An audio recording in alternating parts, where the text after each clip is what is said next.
छत्रपति शिवाजी महाराज जयंती के उपलक्ष्य में नागपुर और देश और दुनिया में जो उनको मानने वाले अनुयायी हैं, ये पूरे जल्लोष के साथ जयंती मनाते हैं। हम नागपुर में ही इसी जगह पर हम देखते हैं कि ये भी काफी सालों से जो जयंती का उत्सव मनाते हैं, इसके पीछे के क्या उद्देश्य है और क्या मैसेज देना चाहते हैं देश को। सर, आपका स्वागत है आवाज इंडिया टीवी में। हम देखते हैं कि शिवाजी महाराज का जो इतिहास है, जो रियल हिस्ट्री है, हम देखते हैं सिलेबस में उस हिसाब से वो प्रमोट नहीं हो पाता है। तो फिर आप जैसे जो सुजान नागरिक है भारत के, उनको आगे आके जो सच्चा इतिहास है ये बताना पड़ता है। इस जयंती के पीछे क्या उद्देश्य है सर आपका?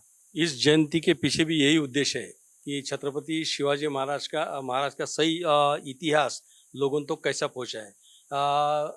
बहुत सालों से यानी करीबन 20-25 सालों से छत्रपति शिवाजी महाराज की जयंती हम लोग सभी संगठनाएं, मराठा सेवा संघ काफ़ी उत्साह से मना रहे हैं। लेकिन इसको केवल उत्सव के नाम पे नहीं मनाते हैं, तो बल्कि ऐसा है कि वहाँ से एक वैचारिक आदान प्रदान हो।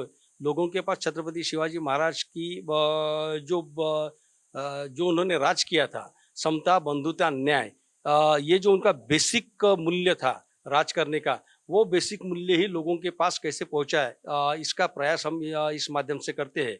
और इस वक्त की जो शिव जयंती है, ये खास इसलिए है कि 400 साल पहले समता, बंधुता, न्याय यानी जो आज संविधान में जो मूल्य दिए हुए हैं, उन सभी मूल्यों का के मूल रूप से छत्रपति शिवाजी महाराज के स्वराज्य में वो अप्लाई किए गए थे। और उसी मूल्यों पे छत्रपति शिवाजी महाराज का साम्राज्य था, राज्य था, और वहाँ की जनता को समान अधिकार था, महिलाओं को सुरक्षित था, वहाँ पे के किसान सुरक्षित थे। लेकिन आज 400 साल के बाद, जबकि इस देश को संविधान, बाबा साहब आम्बेडकर ने संविधान दिया है, लोकशाही के मार्ग से चुनाव होके यहाँ पे सत्ता पे लोग जाते हैं।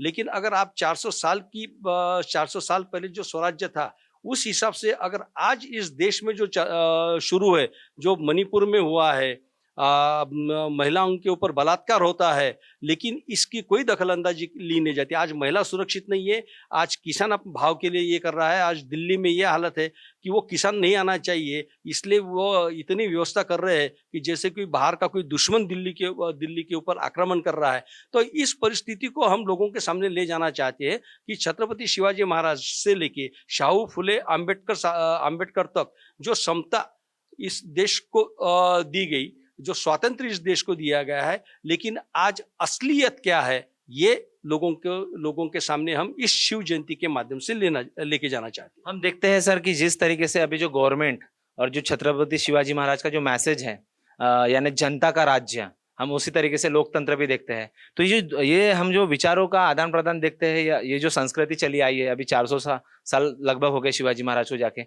इस दिन आप क्या मैसेज देंगे? जय जिजाऊ सभी को। मैं प्रताप पटले, संभाजी ब्रिगेड महानगर अध्यक्ष। देखिए, आज का महाराष्ट्र देखो, भारत देखो, आज करंट में क्या परिस्थितियां चल रही है। आज जिस हिसाब से भारत सरकार चल रही है, वो हिसाब से सभी इंटेलेक्चुअल लोग, सभी मैच्योर्ड लोग, सभी एजुकेटेड लोगों को सुबह से लेकर शाम तक एक टेंशन भरी होती है, एक चिंता लगी रहती है कि ये देश में क्या चल रहा है। आज हमने शिव जयंती के उपलक्ष्य में नागपुर में टोटल 80 संगठन एकत्र आके शिव जयंती मनाने का संकल्प लिया है। और आज 17 तारीख और 2 दिन बाद शिव जयंती का महोत्सव है।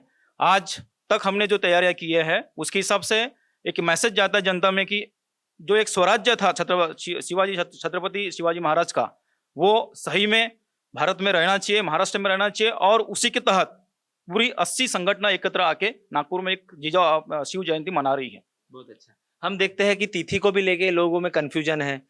लोग अलग अलग मान्यताओं के साथ तिथि का भी प्रमोट करते हैं। और हम उसी साथ दूसरा भी प्रश्न मेरा ये रहेगा आपसे कि जो पुरस्कार देते हैं, जैसा पुरंदर साहब को पुरस्कार दिया, पर जैसा मराठा सेवा संघ रहे या संभाजी ब्रिगेड रहे, इनकी विचारधारा और पुरंदर साहब ने जो इतिहास में जो फैक्ट एंड एविडेंस देते हैं, उनकी विचारधारा में बहुत फर्क है। इसके ऊपर क्या बोलेंगे आप? मुझे लगता है कि आज तक जो पहले की सरकार थी और अभी जो सरकार है, वो मनुवादी विचारधारा के अंतर्गत काम कर रही है। क्योंकि सरकार किसी की भी रहे, लेकिन प्रशासन में जो विचारधारा का प्रभाव है, उसी के चलते पुरंदरे हो या बाकी लोग हो, उनको जो पुरस्कार दिया जाता है, महाराष्ट्र भूषण पुरस्कार हो या अलग अलग पुरस्कार हो, उन्हीं को दिए जाते हैं, क्योंकि उन्हीं की सत्ता प्रशासन में है। और दूसरी बात यह है कि शिवाजी महाराज की जयंती के उपलक्ष्य में जो अलग अलग मान्यताएं है, प्रवाह है, तो महाराष्ट्र शासन ने एक समिति नियुक्त की थी और उस समिति ने, पुरके सर थे और बाकी लोग भी थे उनमें, तो उन्होंने तय करके 19 फरवरी ही उनकी जयंती है और उनका जन्म हुआ है 1630 को, ऐसी मान्यता दी है। और तो वो मुद्दा ही गलत है।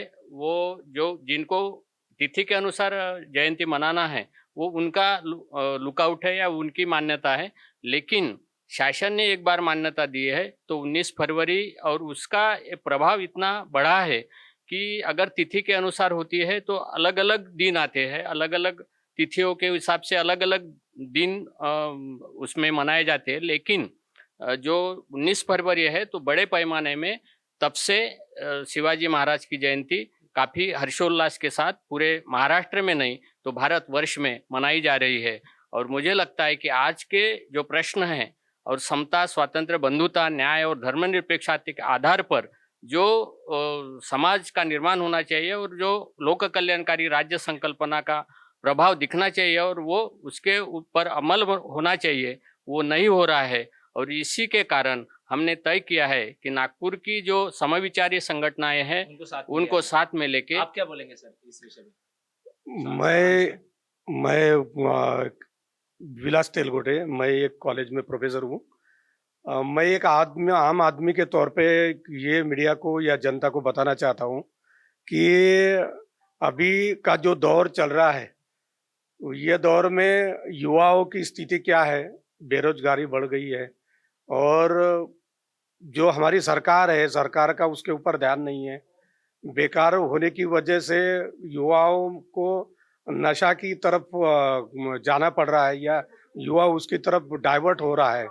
तो हम लोग जो समविचारी लोग हैं जो यहाँ पे इकट्ठा हुए हैं, वो सब लोग इस माध्यम से शिवाजी का जो सच्चा इतिहास है वो और अभी जो लोकशाही तंत्र में जो चल रहा है, जो होना नहीं चाहिए और आने। यस। आप क्या बोलेंगे सर कम शब्दों में? हाँ, कम शब्दों में ये मैं बोलूंगा की छत्रपतींच्या स्वप्नातील रयतेचे राज्य, भारतीय प्रजासत्ताक लोकशाही गणराज्य, ये इस समारोह की टैगलाइन है। और आपको सभी को ज्ञात है कि सम्राट अशोक के बाद में छत्रपति शिवाजी महाराज का जो 1630 से 1680 तक जो 50 साल का कारकिर्द है उनकी, वो पहली बार लोक कल्याणकारी राज्य व्यवस्था भारत में हुई है। और उसी का प्रतिबिंब विश्व रत्न डॉक्टर बाबा साहेब आम्बेडकर ने इस भारत के संविधान में डाला है। और इसी के उपलक्ष्य में हम ऐसी डिमांड करते हैं ये कि ऐसी राजा का इतिहास जैसा महात्मा फुले अध्यासन है, डॉक्टर बाबा साहेब आम्बेडकर अध्यासन है, उसी प्रकार महाराष्ट्र के तमाम विद्यापीठों में छत्रपति शिवाजी महाराज का अध्यासन होना चाहिए, ये पहली हमारी डिमांड है। उसी तरह इस federation of organisation for secularism, social justice and democracy और मराठा सेवा संघ और सभी 80 संगठन मिलके हमने इस वक्त प्राध्यापक श्याम मानव जी है, संस्थापक संगठक है अखिल भारतीय अंधश्रद्धा निर्मूलन समिति, वो प्रमुख मार्गदर्शक है। उसी तरह प्राध्यापक डॉक्टर वैशाली डोळस जी है, प्रसिद्ध व्याख्याता है। जनाब ख्वाजा इजहार अहमद जी है, जमाते इस्लामी हिंद के। प्रमुख उपस्थिति में मधुकर जी मेहकर है, महासचिव मराठा सेवा संघ। अरविंद गेड़ाम जी है, अध्यक्ष बानाई। अमिताभ पावड़े जी है, कार्यकारी सदस्य दक्षिणायन। डॉक्टर साबिया खान है, शहर अध्यक्ष जमाती इस्लामी हिंद। कल्पना मेश्राम जी, अध्यक्ष सखी महिला मंच। और इस कार्यक्रम के अध्यक्ष है पद्मश्री डॉक्टर सुखदेव थोरात, जो कि आप जाने माने अर्थशास्त्री है और माजी अध्यक्ष है यूजीसी के।